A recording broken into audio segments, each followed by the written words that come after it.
Well, good morning, everybody, and welcome to our Heart Talk call. Today is the 7th day of August in the year 2018, and I'm always saying, where's the time going? My gosh, but it is. It's flying by, isn't it? Anyway, glad to have you all here with us, and my name is Sue Ellen Dickinson, and I will be with you as your host for the next hour or so. And just as a reminder that Heart Talk is so much more than an ordinary call, because this is where you can speak your mind straight from your heart. And that's exactly what we're going to do today, just like we do every Tuesday morning when we get together and have a great visit like this. And a great conversation coming up is in order. I can see it coming. But in the meantime, let me remind everybody that Heart Talk is brought to you by The Essentials. And what are The Essentials? Great question. If you haven't heard about them and if you're not taking them yet, you really need to hear what I've got to say, because the Essentials are a nutritional supplement formulated, designed, created by our very own Dr. Rudy Cartwright. And Dr. Cartwright is, as most everybody knows, a very renowned neurosurgeon, which is a brain surgeon. He also is an expert in multiple sclerosis. He's put together these amazing products, the Essentials being what I call the flagship product. In other words, it's the granddaddy of them all, in my opinion, and it's just wonderful. And so if you are interested in helping get rid of your fatigue, finding something that can help to stop the pain, tingling, and numbness, help with vision problems and balance. And how about helping to clear up that pesky old brain fog?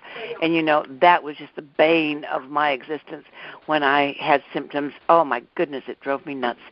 But anyway, you might want to think hard and clear about taking these Essentials because they're wonderful. And by the way, they're all natural ingredients. And a question I get so often, hey, can I take the Essentials with my current medications? You bet. Dr. Cartwright says, hands down, yes, you can take them with your current medications. So if you're interested in learning more about the Essentials or just kind of reviewing the things that I've told you about, look for an email that I'm going to be sending you. A little bit after we have this program, it'll take me about an hour to put it together or so, and you'll receive it shortly after that. Well, the replay will be in here of this great discussion we're about to have. And also, if you scroll down about halfway on that email, you'll see capital letters, Get Dr. Cartwright Supplements, and you'll see the link for the Essentials in there. Click on that, and you'll be able to read everything that I've just told you about the Essentials, and then some. You'll get the full list of all these natural ingredients. And go ahead and click on that button and get yourself a bottle of the Essentials, because you know what? They really are helping people feel better, one less symptom at a time. They really are.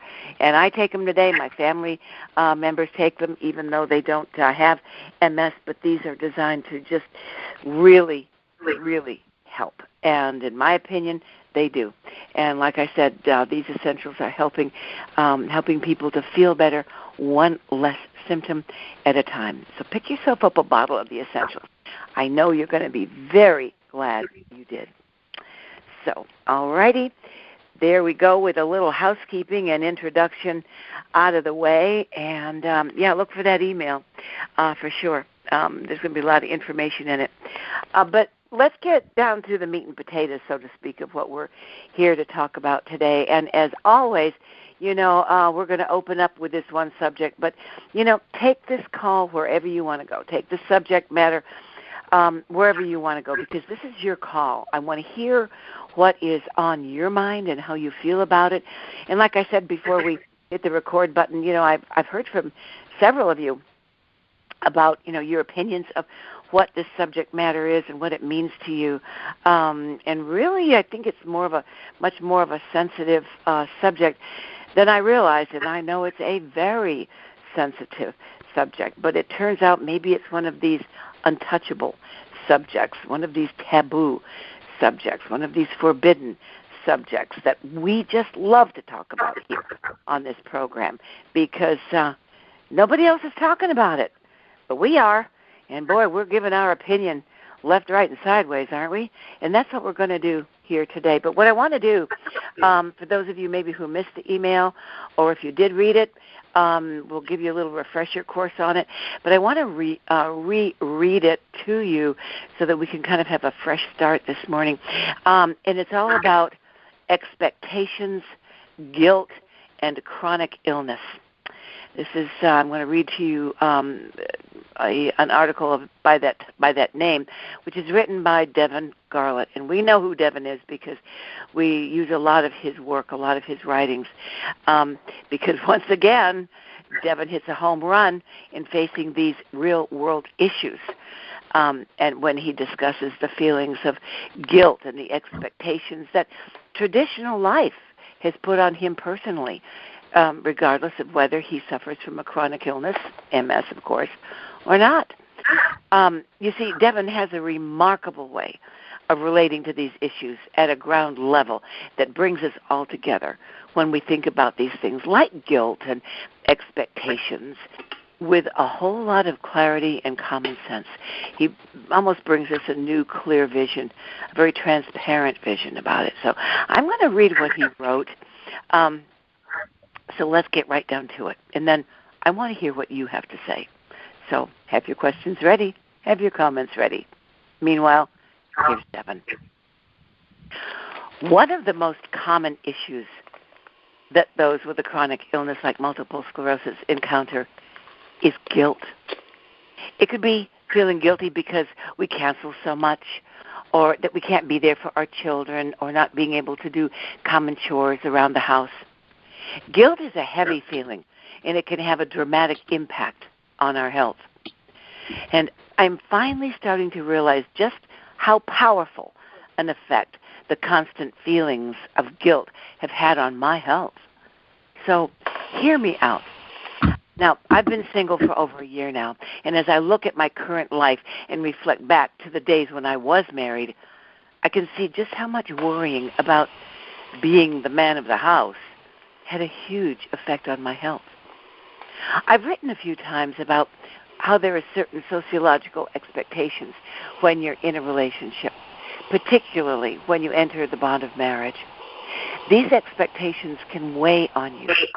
And while some people believe things like a man should take out the trash and other antiquated gender-based role ideas like that, I know that basing such ideas on gender doesn't always make sense and is more rooted in traditional than practicality.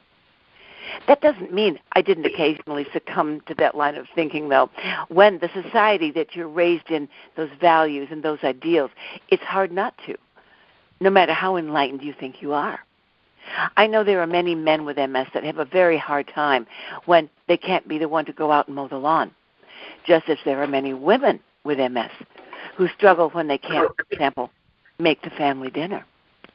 We struggle with that, not because we think a man or a woman should be doing a particular thing, but because that's a pressure that society puts on us, that what we see everywhere. And add to that the societal influence. It's what many of us saw our parents do. My dad always mowed the lawn. Well, at least until I was old enough to push the mower. So when I can't mow my own lawn, I struggle with that. My dad is awesome. And even at my age now, I still subconsciously default to wanting to be a little bit like him.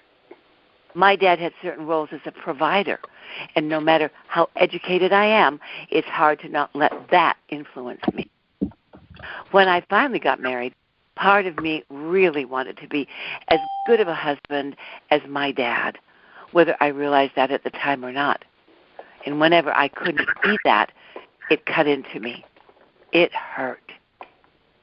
Roles and particular chores aside, when I was married, I really struggled with the amount of help I ended up needing from my wife, because she mowed the lawn, cooked dinner, and did so many things around the house. To her credit, she never once complained or even seemed to think anything of it. All of it affected me more than her, and I didn't even realize it at the time, or I would have sought some help. I've written recently about how I've had a hard time accepting help from people. When it came to my wife, it seemed even harder because I genuinely wanted to be the one helping her. The guilt of not being able to provide or even contribute around the house started to eat me up inside, which in turn had the adverse effect on my health. As I've discussed before, stress and MS don't mix well. The guilt I felt about not being able to help around the house was a stress that I really wasn't aware of. It is only in retrospect that I see how it affected me. And now that I've been single for a while, my health has improved some. I can walk better. I can think clearly more frequently, and I've even lost some weight. I admit I'm generally less fatigued as well. I'm sure there are some fun jokes about marriage that could be made here, but the reality is that these were my own issues. I didn't do a good enough job at the time realizing just how much of an effect something as seemingly inconsequential as my wife mowing the lawn had on me. We so often take our mental health for granted and don't realize just how much of an effect it has on our physical health. I tell my story because I know a lot of people have pressures and guilt from feeling like they're not meeting expectations. It could be with a spouse or your children or your parents, your friends, or even your pets. Constantly feeling guilty for not meeting expectations can be dangerous to your health, particularly if you're like me and don't even realize it's happening. So I want to end by, again, reminding everybody that our mental health is important and that seeing a mental health professional is every bit as important as seeing your neurologist, physical, occupational, or speech therapist. And that is what Devin has to say about guilt, expectations, and having a chronic illness.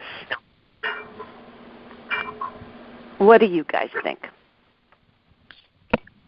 Can you guys hear me okay?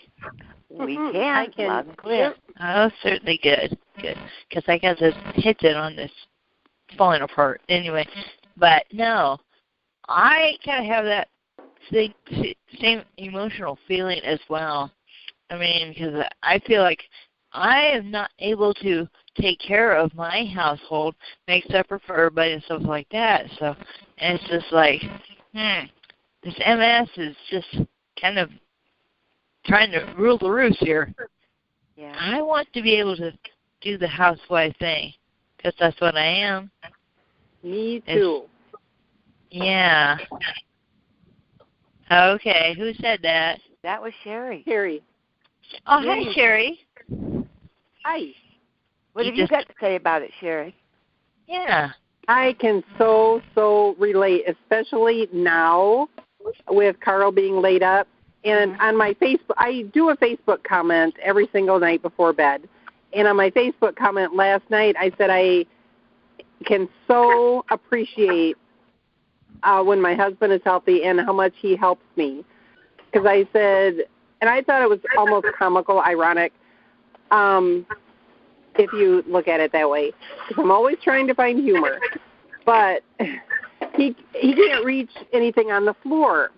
So I handed him my reacher, which I use constantly to reach, and that helped him. And I said, you know what, Carl? Right now, with our disabilities down, we are really half. You're not half, and I'm not half, if you look at it that way. But you know what? When I went to school, two halves make a whole. Together, we're whole. And he didn't see my humor. He just kind of rolled his eyeballs at me like, there she goes thinking too much again. But I just thought that was a neat way to look at our circumstance, our situation right now. But yes, and right now I had to press the button and get out a little bit because the family brought us a meal right now. So that's why I had to come back in. And but I thought, how wonderful for people who help people. In my good days, the old Sherry, I say, that's me. I love to help people, and I am so appreciative when people help us. And Carl and I help each other. So he feels like a half right now with his incision. It's too much for him to reach the floor. So that's why I handed him my reacher, and he could pick up things out of the floor that he was wanting. So I said, right now you don't feel like, you feel like a half a person, and I feel like a half a person, but together 2 halves make a whole. So anyway, that's how I feel. We help each other. Oh, Sherry, that's a beautiful analogy. Go ahead. Was somebody else wanting to talk? Teretta, was that you? Yes. I feel the same way as Sherry because I'm so used to helping everybody.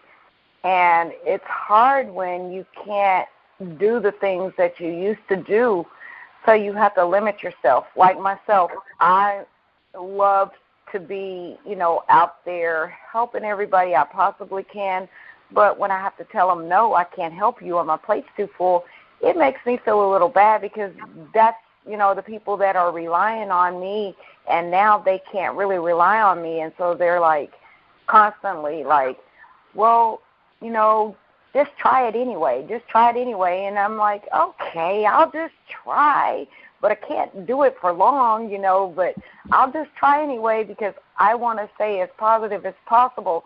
And that's what I did this weekend. I went with my sister to a training class, and it was like, wow, I wish I could do this again. Maybe I can. So I'm considering maybe trying to do other things than just be at home and go to doctor appointments all day, even though that's like having a job. But I'm going to talk to my doctor and see if maybe she'll let me do a little more than what I'm doing and get okay with her, because she's the one that's telling me that I can't work or anything like that. And I feel like I'm already working. I have to go to these appointments,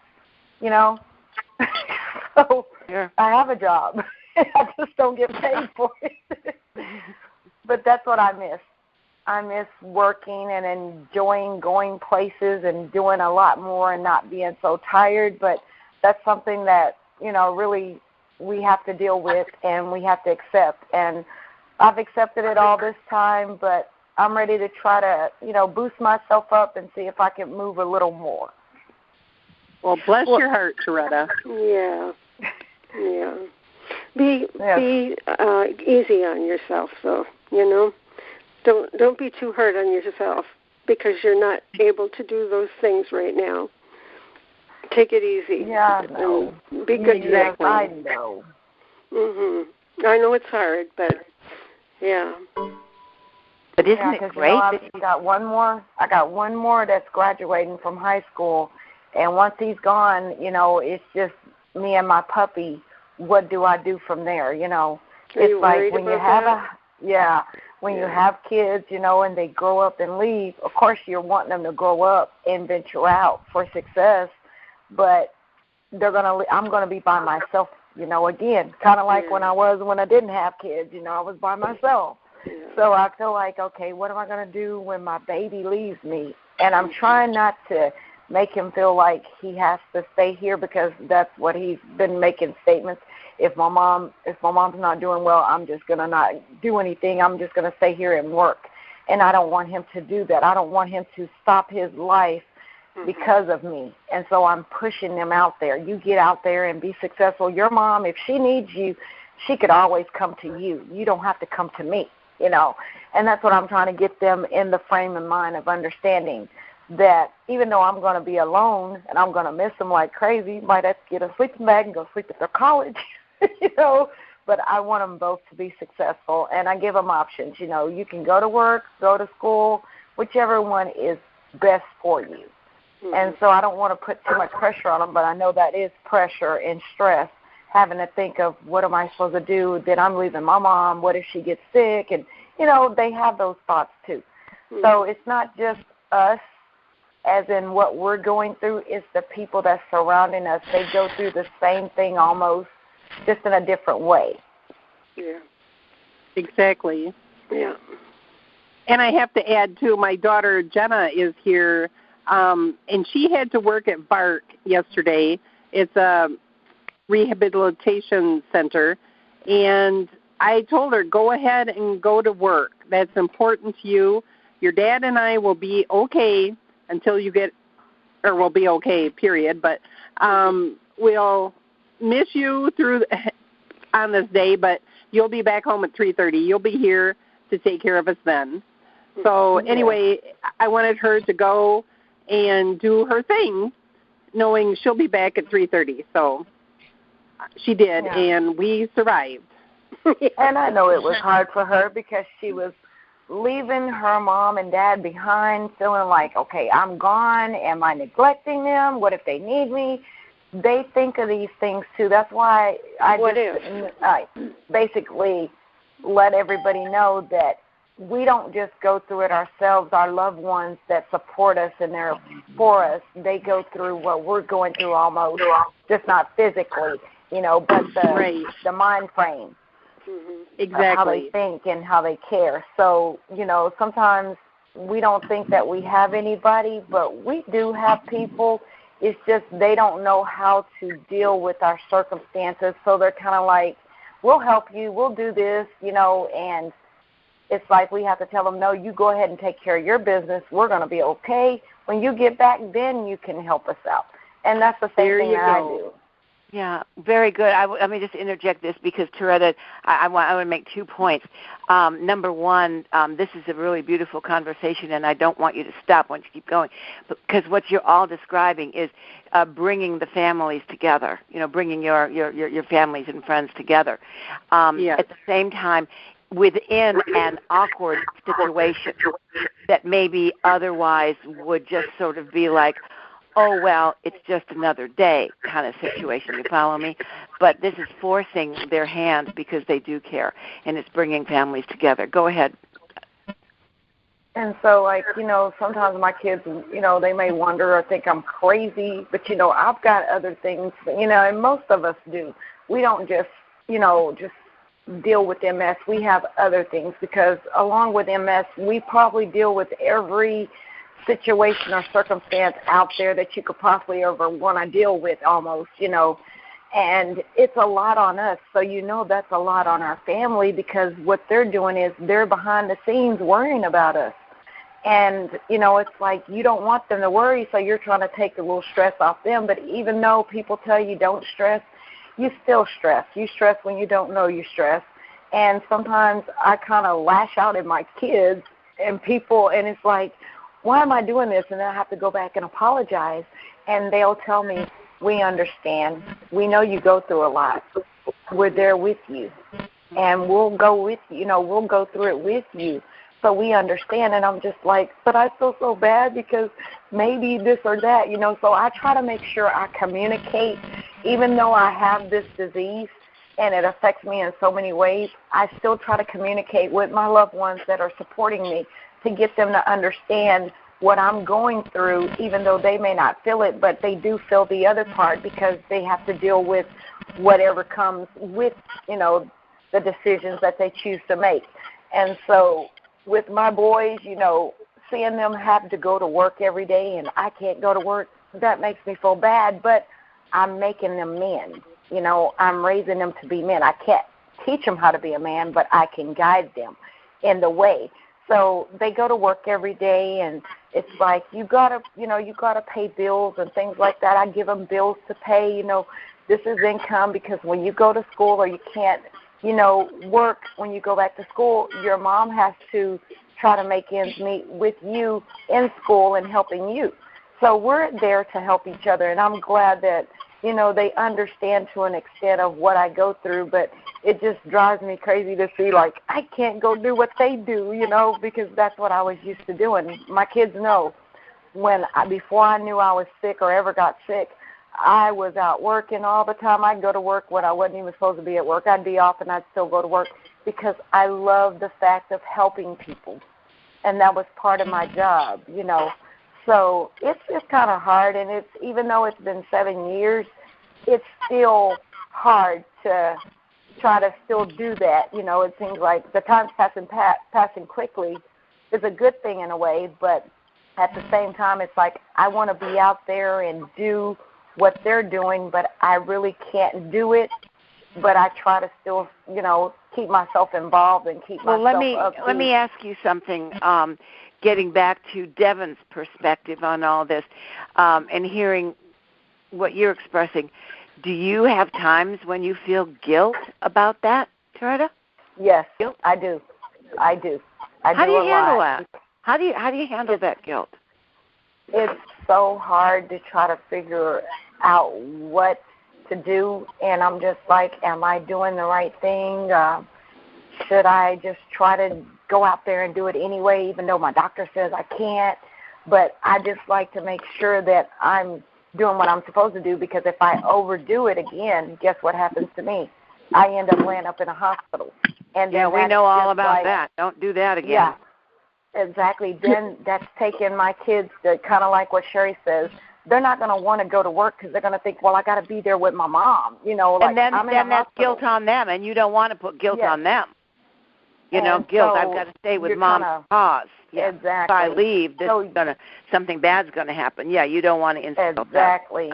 And so it's like, it's kind of hard, yeah. So I think we all have guilt in that situation, you know, and some of us talk about it and some of us don't. And I try to talk to them and let them know, you know, I used to be able to do this, but I can't do what I used to do, but I can try to do some things, you know, like take out the trash, like you said. That's typically what they always have said, a man's job.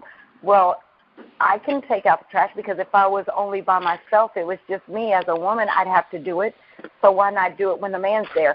Just like opening a door for a woman. I open doors for men. And they're like, no, let me open the door for you. We're equal now. We're not, you're better than us or you get the better paying job. We're the same. We're two human beings made of the flesh, and we do for each other. And that's the same thing I do. And some people, you know, some people don't understand or some people won't allow it because that's not the way they were raised, but I still try to, you know, offer it. And if they don't accept it, then I respect that. I understand. Toretta, when you're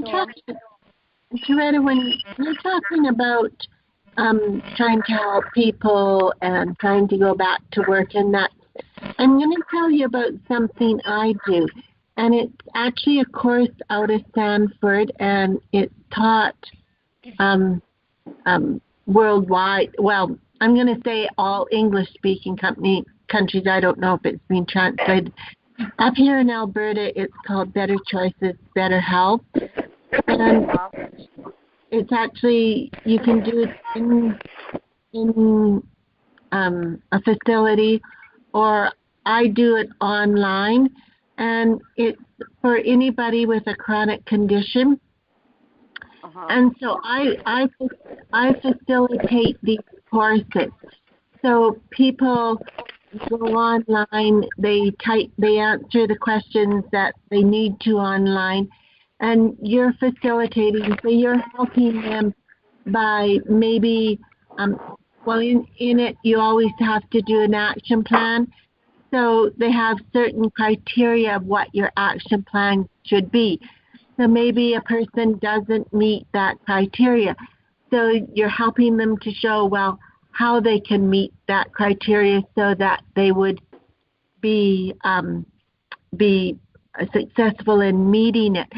So you're like, I guess what I'm saying is maybe there's a way you could find out about like this course or any other course, and it's a way you can help people with just sitting in your home on your computer, so it's not taking anything out of you physically, and yet it's a way of helping people. So, you know, maybe you could do something like that, which would be easy for you, but yet you know, a way you're still feeling that you're helping people. Okay, I'm actually looking it up now. Did you say, was it Stanford? It's out of Stanford. And, like, it was created in Stanford. And you know, it, like I say, I know for sure it's every English-speaking country, but I don't know, you know, if it's in other languages. What's the name of it again, Heather? What's the name? Well, here in Alberta, it's called Better Choices, Better Health. Okay. I don't know if that's the Alberta name. I can certainly find out, maybe what name it is in other places. Mm-hmm. But, when you're saying like you want to be helpful to people, and yet this is a way that it's not taxing your health, and yet you do feel like you're helping people, and like many people have, like there's a mentor. So if maybe you need help with how you're answering something, or you can go to her and ask her advice.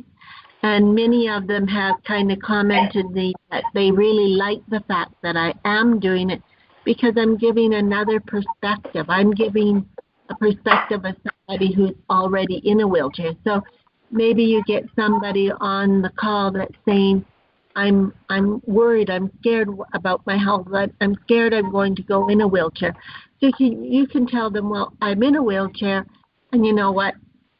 Life goes on, right? So like you kind of can help them to eliminate that fear. So, I think I enjoy it and I do feel I am helping people. Good for you. That sounds great. It does. Mm-hmm. I'm looking it up now. I'm gonna look it up. Yeah. Yeah. It's under National Council on Aging, Chronic Disease Self-Management. Yeah, it sounds like it. That sounds like a really good deal, guys. Mm-hmm. Thank you. So then, and check it out. Yeah, definitely check that out. You might, the old saying, guys, one door closes and another one opens. Mm-hmm. Yeah. I think though we're at a juncture in this discussion. Going back to what Devin had to say, I have to analyze his line of thinking a little bit. It's almost like what do I want to say without I don't want to hurt anybody's feelings here, because he talks about, well, if you feel that you're in trouble, or you're having some trouble with your guilt or the expectations, or it's getting you down and depressed, by all means go for psychological help. And he brings that up twice. Once in the very beginning and once in the very end. And I say, yes, there is great benefit to that. However, it goes back to what we discuss on this Heart Talk every single week, and that is the strengthening of not only the body, but mind and spirit. And there is so much to be said, and I'm hearing this with every one of you. There's so much to be said about reaching deep down inside, right where we live, deep down in the bottom of our hearts, and looking for that strength within ourselves. Now, having said that, there is nothing wrong with going to a professional for help, but I would argue that is a last resort. In a way, it's it's kind of like, okay, this is an analogy, it's not a comparison, what I'm about to say. It's kind of like I don't know what it's like up there in Canada with you guys, but down here in the States, if you feel like you're depressed or anxious or whatever, just go to your doctor and he'll give you a pill, an antidepressant. And, what is that going to do? That is going to maybe mask the problem. Might, now if you really have a mental issue, of course, but people will go just for, the sake of saying, I'm depressed, or this is bothering me, or whatever, instead of working it out deep down inside. And I hear this in Devin's article, in the fact that he's struggling for an answer. He's searching for a way. There is no easy way. It's hard to, look at the reality of whatever the given circumstances are, and then work on a remedy from within, because that's where our strength comes from. That's where our strength really comes from. And like I said, nothing wrong with therapists, or, if you need an antidepressant, hey, they were created for a reason, but they're not for the whim. You know what I'm saying? Oh, Sue I'm making Ellen. sense. Sue Yeah, Ellen. go ahead. Yeah. I know that I'm on the other side of the ladder here, but I think of the numbers of teen suicides that we've had in Canada and all over the world. Right. And I think those kids struggle and probably try to deal with it in their own way, and they can't find answers within because they're not developed enough to be able to find the answers, and they desperately need help. Yeah. Oh, absolutely. The alternative is they're going to kill themselves. And I think you've stepped into. We're in the deep end of the pool now, and you're absolutely right. You're absolutely right. And I'm saying, these therapists are. Hey, look if these problems didn't exist, we would not have every psychiatrist in the world would be out of business, right? Every psychologist in the world would be out of business. They'd be flipping burgers at the Golden Arches. So there is a need for them. I'm talking about the person who's just, oh gosh, I'm down, it's raining today and it's really making me depressed, let me go pop a pill. No, I'm not talking about the serious. I agree with you. Okay. I agree with you 100%. Okay. And there are many reasons for that. And I think that goes back to the core of societal issues, whether we're in Canada or the U.S. or any other country listening to this program right now on the replay. It's worldwide. It's systemic. It's a bad part of the human condition. And I think that goes back to a lot of reasons. And I think that's, people are not, it's not instilled in them at an early age. But can I just mention values. One other thing? Yeah, go ahead. One other thing is when a person is truly depressed, they cannot look forward. They can't think positively. They can't look forward. They can only look backward and be very, very, very depressed about everything. Just keep going over in their head over and over and over again about all the terrible things. But they can't look forward. They don't have the ability. Deep depression will do that to you. Oh, and no doubt. And it is these situations that you're outlining that need professional help. No doubt about it. Yeah. Correct. No doubt about it. I've been through it, and it truly does help in many ways going to see a counselor, because you're seeing someone that doesn't know you, doesn't know your circumstances, and they're not able to just sit there and judge you because they're like, oh, she's just faking or this and that. Because believe it or not, guys, I would have never in a million years thought that this stuff was real. I truly didn't. I had family members that be like, I'm so depressed. Oh, girl, snap out of that. What's wrong with you? Think positive, motivation. Right. But the way I'm talking to them, it's falling on deaf ears. And it's like, you're still saying the same thing. I thought by now you would have gotten past that. But it's real. It's a disease. And it's something that sometimes you have to have a treatment, and that treatment is medication. And I know because I'm on every medication under the sun. I'm like the local pharmacy.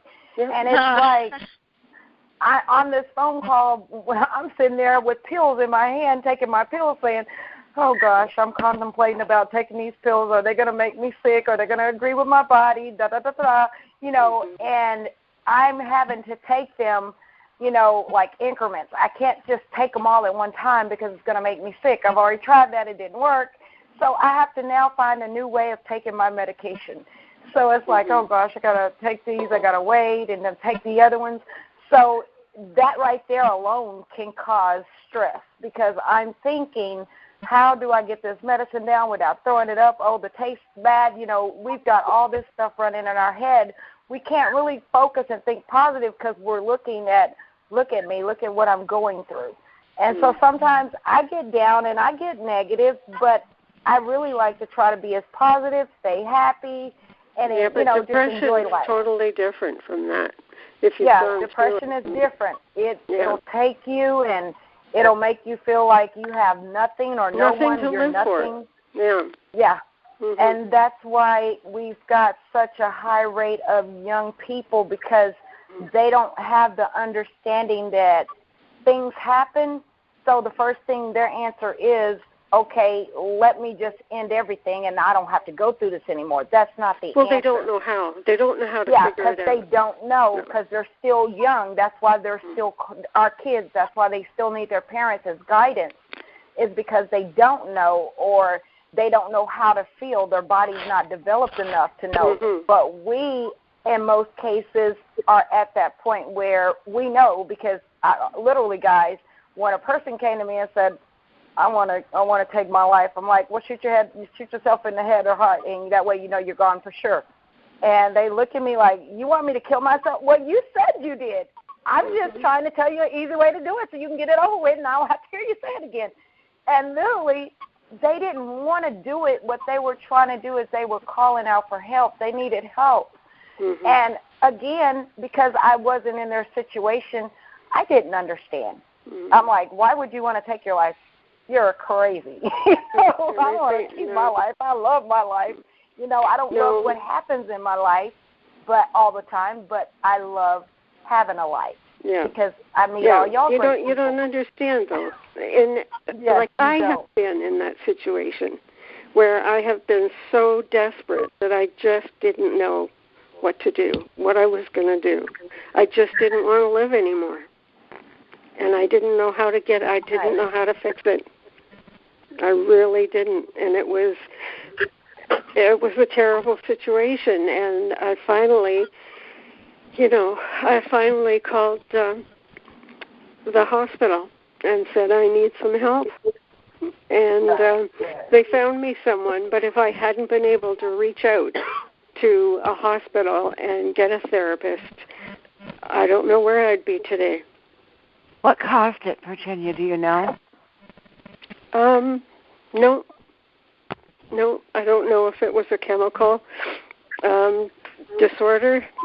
I don't know what it was. There were a lot of things in my life that I don't know what causes depression, like bad depression like that. Were you taking any medications that might have been like a side effect? No, it was because just that happens a lot. Sad, unbearable pain, that I just didn't know how to fix because I couldn't look forward to try and fix it. I looked back all the time, and that's true depression. Yes. Oh yeah, I know that. Yeah. But the therapist helped you. He reached out. Oh yeah, he got me on medication, and I was in therapy for a long time. But my life is the Lord 100% now. Not 100%, but I feel so grateful that doctor was there and the hospital was there, and that I was able to contact them because I wouldn't have been here anymore. It was that bad. Grace of God. That's a blessing. Yeah. What y'all need to know is that if you feel that way, you can't contact the hospital. Contact the suicide line because it's very important. We want to save lives, not lose lives. That's right. That's right. Definitely, if you feel that way, get some assistance. And there's programs also that I will do pro bono, like counselors and stuff, if you can't afford it, because that people look at. I don't want to tell somebody my business that I don't know and I can't afford to them because they're so expensive. If I go to colleges and do something like that, and that would probably help out with you from, getting from that depression, because honestly, we've all been in that depressed state, and some of us still are. But we've got ways to climb up out of it, even if it's taking medication for a period of time that most of us hate to do, but we still have to do it because I think of my boys. I think of my kids. I got to do this for my kids because, honestly, guys, when I found out I had MS, I didn't want any medication. You couldn't tell me to take it. And I was angry because my mom used my kids against me. And I'm like, you want me to be able to say, forget it, I won't take it, I'll just, whatever happens to me happens. And I asked God to bless me with these babies. I don't think that I could do that, and so I decided to take the medication. I decided to do this, and then I thanked my mom for even though I was mad at her at first, but I thanked her because she was that person that reached out to me. Even though I didn't want to do it, she figured out a way to get to me so that I could get something to help me or treat me for the time being or what have you. Mm-hmm. So that was a blessing. Yep. Yep. Yeah, and what you guys are talking about is very, very real. And we would need a doctor and a psychiatrist on with us now to explain us how it absolutely works. But we all know that, we're made up of chemicals and hormones. Yeah, chemicals in your brain. Sure. Yeah, and so when there's an imbalance of whatever kind, I mean, it can just... Yeah, it's not... I just want people to know it's not because you're feeling bad or that you had a breakup with someone. This is a true disease. It's a really terrible disease, and you need to be medically treated. If you can't figure you're not trying to figure it out anymore if you're truly depressed. I mean, you're just looking back and thinking, what can I do? And that was my last straw. How long did that last? That was a blessing. How long did that last for you, Virginia? Before oh my God, months. Wow. And I was angry at myself, because I wasn't able to get myself out of it. There was nothing I could do. No, at that point you can't. And I want to be clear on this. And I know you know this, but let me do it anyway. As I'm not talking when I say, I'm not putting that down or diminishing that in any way, because it is a very serious illness. It is. It's a disease and illness, bona fide. But I'm talking primarily about the people who say, "Oh, I'm depressed because."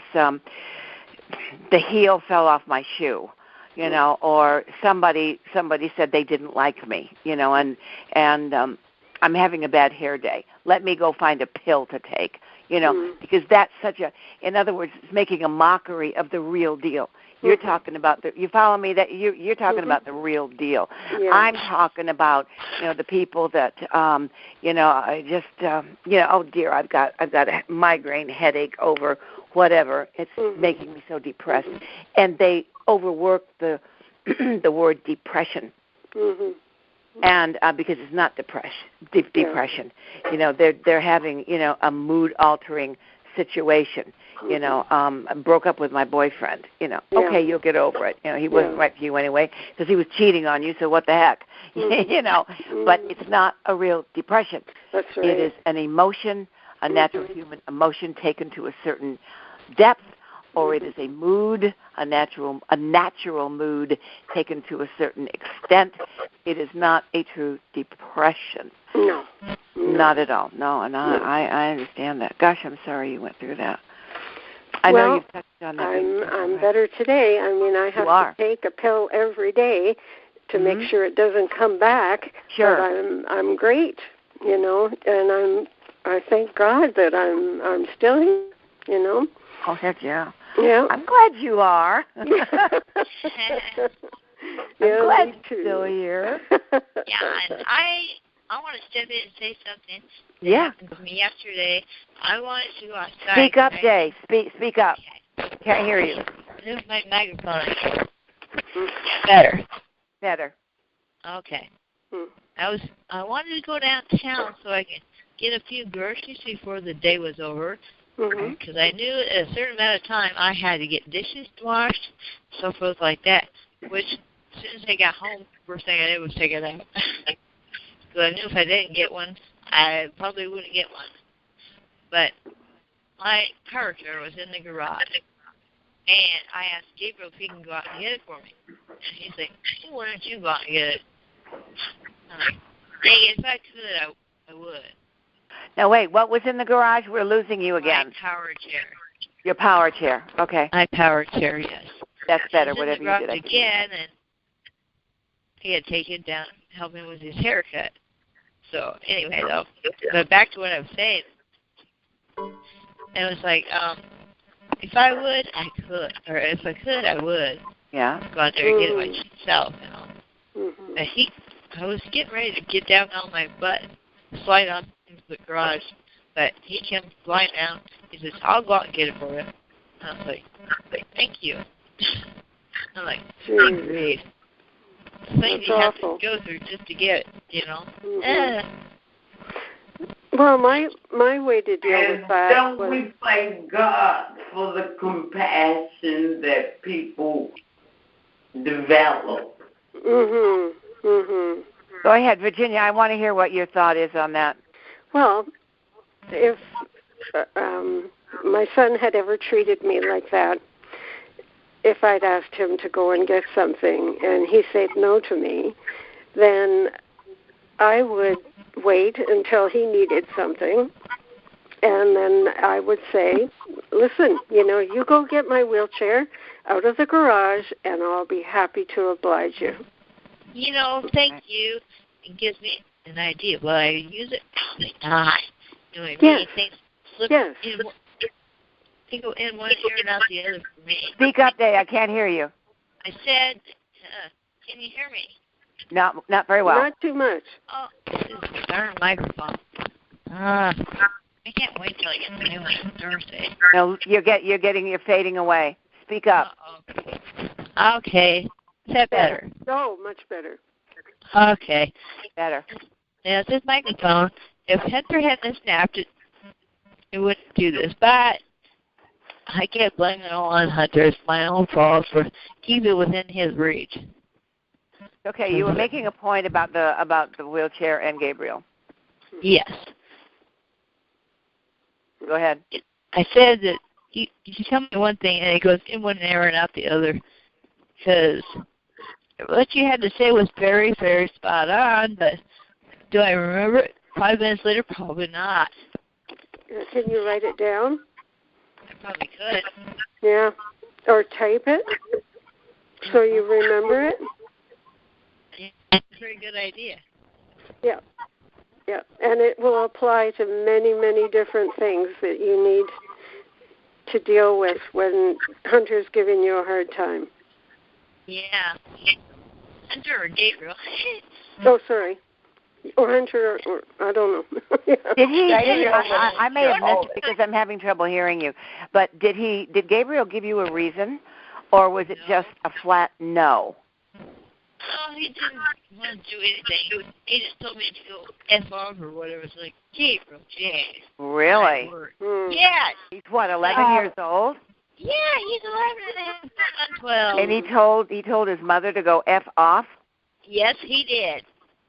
Where is his dad at? Is he back? His dad is out in the country. Can't hear you. Cannot hear you. Hold on.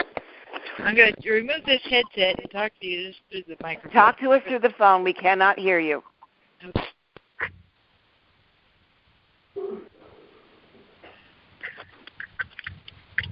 Okay, is that better? Much. Yes. Okay. Okay, you need to have his father, y'all sit down and have a talk with him because he's 11 years old. Unfortunately, his dad don't seem to do anything. His dad cusses like that too, unfortunately, as well. So. Know about how he's talking to you, that he's got to understand that he's got to be there for you when nobody else is there because he has to be the man of the house, even though he's still a child. True. Yeah, he is. And if maybe you could sit down and have a talk and Dad could be there with him so that he can understand, because he's 11 years old, it's like he may not understand about your illness or anything like that. And then he's going by what he hears. If he hears Mama or Daddy say this, then they tend to mock us. And if we don't say anything, then they continue doing it because we're okay in it. But he's 11 years old, and he possibly needs to also be educated, even though he was a baby and you were already with MS, had it. He may not understand. If y'all sit there and talk to him about what you have to go through or anything like that? Does he live with his mother? He has. They both do. See, I have had MS before I ever got married. you know. So, Mhm. I mean, Dan knows that this MS is not a walk in the park. It's not a fun thing to have. And it says, Who taught him this? Who what? Who taught your son to be so disrespectful? I don't have a clue. He just is. And his friend Zayden, he says, you're kind of mean to your mom. And it's like, thank you, Zayden. You got that right. He's very disrespectful to both his parents. Mm-hmm. And Dan don't do a dang thing about it, which is sad. Well, you can't accept it. Say what? You cannot accept it. Mm-hmm. That's right, Val. Val, what would you do? Wow. Does he respond to any? I would not accept it. Yeah. She's right. Who's the discipline around? You? Yeah. Who disciplines? No Dan does. Because my sons are 35 and 40. But I can tell you that I wouldn't let a child disrespect me. Yeah. Yeah. True. Mhm. Mhm. Yeah, and I mean, I could say things like, that's disrespectful to God, and you know, and he don't seem to care. No, consequences are what makes kids care. That's right. A consequence. Yeah. Yes, So keep going, you're Virginia. taking something away. Yeah, you're taking something away. Right. And until they do what you've asked them to do, then they would get it back. Yeah. So it's a consequence. You're not going to go to this place if you don't do this for me right now. You know what? That's a good idea. So he's getting a new phone that I bought for him. Oh. And so forth. Yeah. I'm going to use that. Away. Take it away. Exactly. Mm-hmm. If you don't behave yourself, I'm going to take your phone away. Yeah. You can't do that. It's my phone now. Mm-hmm. Oh, well, who do you think bought it for you? That's right. Me. Mm-hmm. I did. Mm-hmm. And if you want to do this, you have to do this, you know, stuff like Yeah. that. Yeah. I asked you to do this. No, and actually, he needs to do what you say as a mother. He doesn't have a choice. He's a child. Right. I know he's a See child, what I'm saying? He's a child. No. he's a child, definitely, but bargain with our kids. We aren't Say what? supposed to bargain with our kids. Right. Yeah. One thing with my children, they had to stay with my grandmother at one point in time, and it wasn't even that long, but the whole point is she didn't want me to take them back because she fell in love with keeping them, which she did that with me when I was a baby. And so I'm here, and I didn't move back home, a place that I really don't want to be, and here I am. My grandmother still doesn't want me to take my babies. But I finally was able to bring my babies home. Mm-hmm. And next thing you know, she started going down. And I've always had that guilt of if I wasn't in my situation, would that have changed? That really affected me. And it kind of was like maybe I should have just did what everybody said, don't take them, and let them not learn anything in life and then end up in a world no telling what happens. I did what I felt was best in my heart and what my responsibility was because I was the one who had those children. And at that point in time, it was the hardest thing to ever do. But I had to do it. And I had to do it with, like, you know, every time I would remove a piece of clothing out of the closet, she was putting it back. We were just going back and forth. And I'm like, they're my children.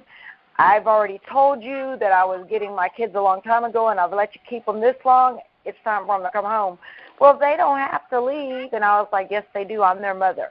And y'all guys, my grandmother, next thing you know, she was down and gone within a few years. And that's guilt. So this whole conversation of what we're having is that this young lady here that's talking to us, she's in a wheelchair, and she has an 11-year-old that she has to depend on, and she has a 1-year-old that she has to also take care of. Mm-hmm. And her abilities to be able to do anything from a chair is kind of difficult, you know. And so the kid may believe that because Mama is handicapped to where she can only do so much toward me, I can do what I want to do. Yeah. I can get away with things. Yeah. Unfortunately, that is the truth. Mhm. Thank you, Teresa. You've got to draw that line in the sand. You've got to draw that line. Mm-hmm. I do. Yeah. Tomorrow, I got to take Hunter up to see the doctor for his checkup for having tubes put in his ears. It's been 3 weeks now, so yeah. And so Gabriel is getting to come with us because I need his help. There you go. I cannot keep Hunter under lock and key if I don't have help with him, you know. Right. Yeah. Are you getting any support now, Dave? There used to be a lady that came to your house. That was Martina Thomas, and well, I got the local handicapped in transit going to be taking us to Kearney. So. Okay, but the lady doesn't come anymore. No, she does not. She's got another job she's working at. So I said, okay, well, she needs that job, so she has to take care of herself. Are they able to get you somebody else? If it's through an agency, they should be able to get you somebody else to help. I did. I got somebody else. Well, that's going to be taking us to Kearney anyway. Nobody else is going to be doing anything around the house but me, basically. I mean, what? Huh? What are they doing? Who? The person that's coming to your house? There's nobody coming to our house. It's just some gal coming now tomorrow to take us to Kearney. I don't know. But you need somebody to come in. To replace Martina, Dave. Yeah. I do? Yeah. Can you get somebody to replace Martina? Yeah. How did you find Martina? How did I get Martina? Well, because, my husband was having to deal with the baby, and he was working and stuff, so his boss hired Martina to come in and help take care of Hunter, $5 an hour. So she did not come through an agency or social services? No. Are there agencies that can help there are. Does anybody know? Yeah, the Health and Human Services Center in Omaha, Nebraska. I just have to fill out a thing online that I need help. That might not be a bad idea. Yeah. That might not be a bad idea. I should do that. Do y'all have DARS?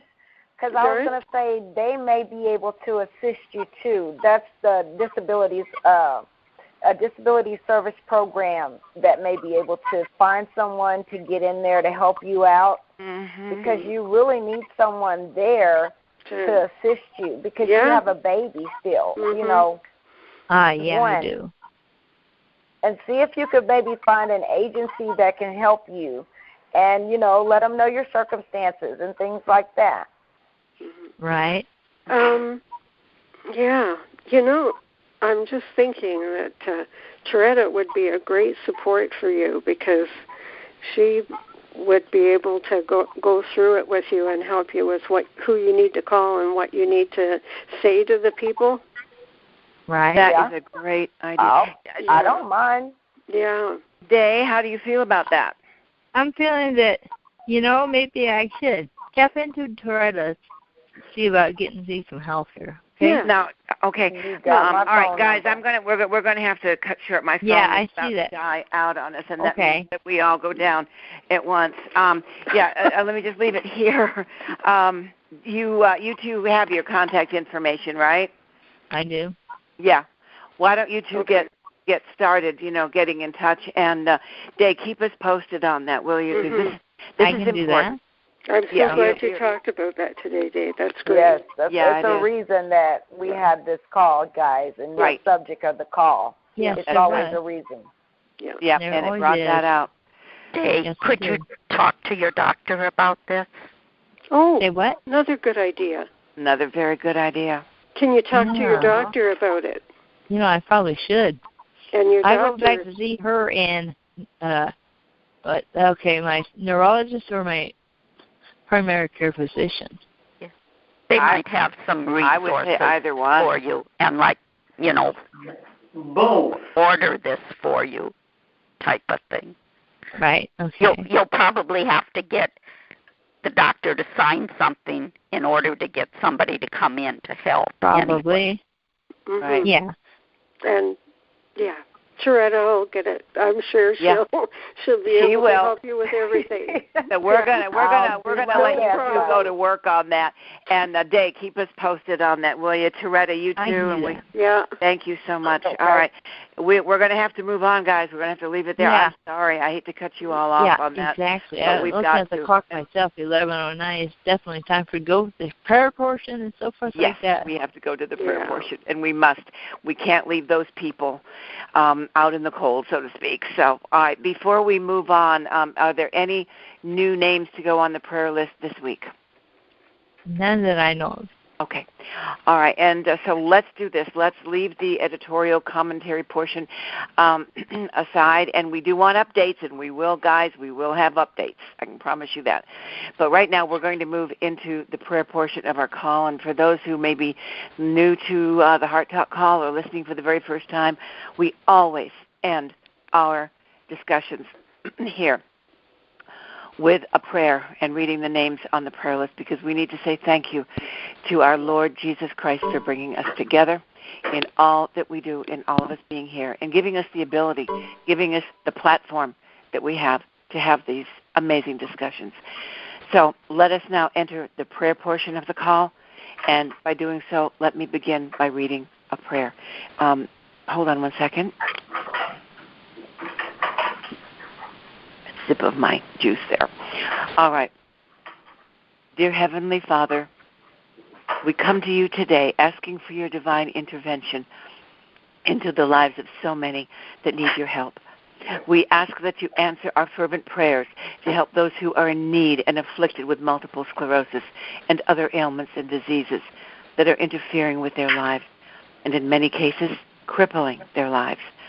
As we read these names aloud now, Father, we ask that the Holy Spirit move through these lines of communication that are connecting us all around the world, and that the Holy Spirit carry our voices together with our prayers into the heavens, and that you will hear our prayers and grant comfort to those who ask for your divine intervention in their lives, for them and for their families, and grant them healing. Restore them to good health, and that you will cover them with your blessings and divine presence and protection. We thank you, Father, for hearing our prayers. In Jesus' name, amen. I will now read the names on the prayer list.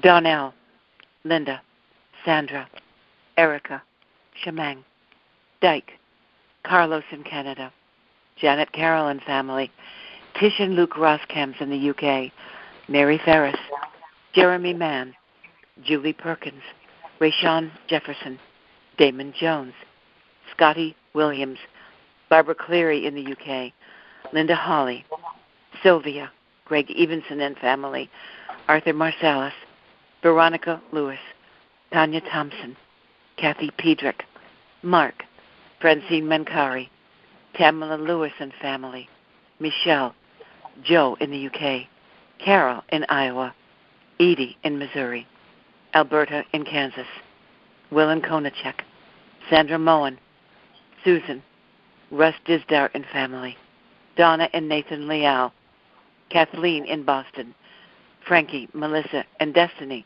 in Boston, Tracy Whiting, Clint and Cliff in Kansas, Phyllis in Kansas, Jennifer in the UK, Linda Jean, Sherry Gudgeon, Sabrina Sutton, Tracy Thacker, Melanie Monteith, Edie Neal, Sybil Wyndham, Manfred Pauli in Venezuela, Donna and son Andrew, Mubin in Cape Town, South Africa, Rona, Noor, Rami, Ferris, Mohammed, Jill Hahn, Travis and Ellen Thacker, John, Tommy and family, Dennis Walker, Faye, Maria in South Africa, Jennifer, Charlotte Matrisic, Maria in Nevada, Louise in Alabama, Patty in Alabama, Sybil Wyndham, Gloria, Contessa, Mrs. Disney, Ladios, Dr. Paul Hegstrom,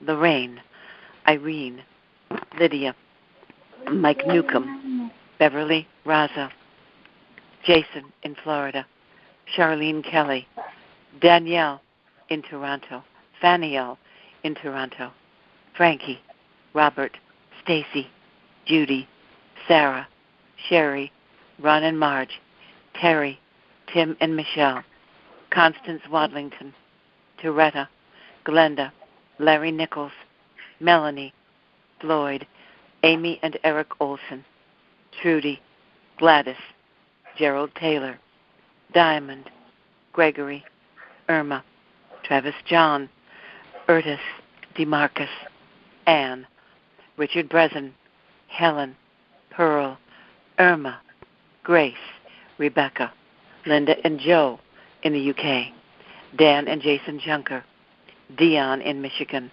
Joshua and Johnny, Kalila, Aralee, the Marsh family, Julie Mullins, the Grant Anderson family, Chad Cowan, Randy Guerra, Barry Wolcott, Tina and CJ, Ray, Mackenzie, Deborah, Sally, Joe and her family, Gina, Mary in Alaska, Veronica Thomas, Karen in Seattle, Michael Freeman, Megan, Judy, Jeremiah Mask, Gwenady in Russia, Jeff Olson, Kelly in Texas, Jennifer in Kansas, Geneva Norris, Latasha Coleman, Seth Thomas, the Jim Thomas and family, Tanisha Washington, Cindy, Guillermo, Eula Cooper, Robert Alexander, Leo Torres, Chris Elias, Jeff London and family,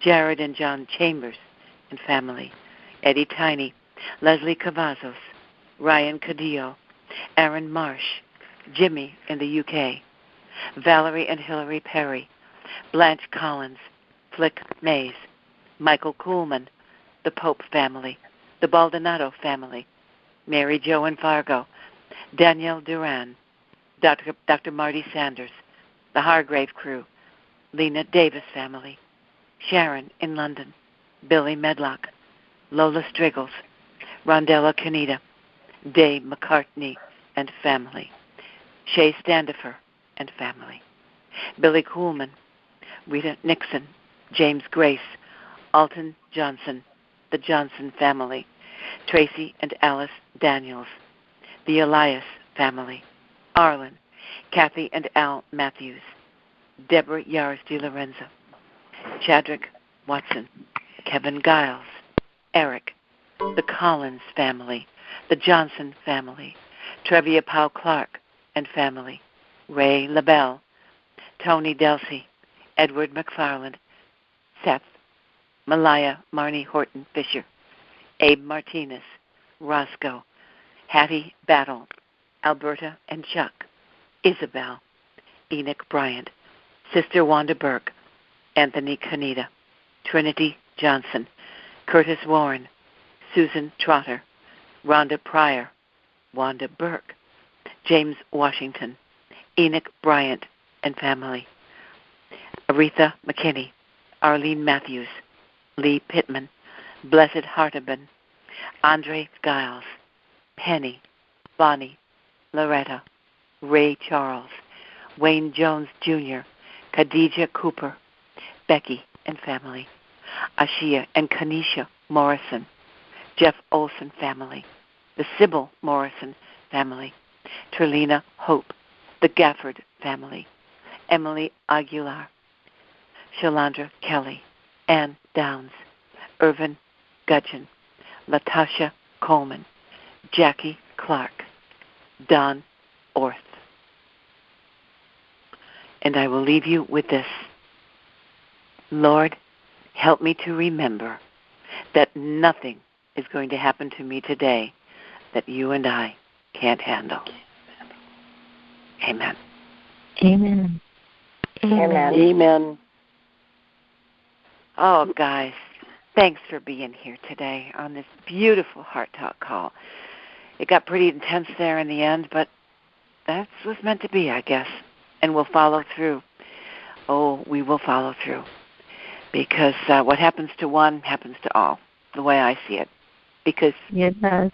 We are a family. We're a family. And we have been brought together. Being brought together like this is no accident. Let me tell you, let me reassure you, this is no accident. Maybe Angel Gabriel could help Kay with her situation. Angel Gabriel. Yeah. I would say all hands on deck. All help is necessary.